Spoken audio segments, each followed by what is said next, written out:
লাইব্রেরিতে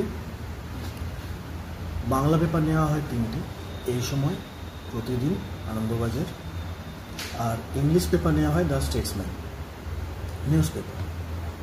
তার সাথে ইংলিশ পেপার থাকে এমপ্লয়মেন্ট নিউজ, যেখানে চাকরির খবরাখবর থাকে, আর কর্মসংস্থান নেওয়া হয়, বাংলায় চাকরির খবরাখবর থাকে।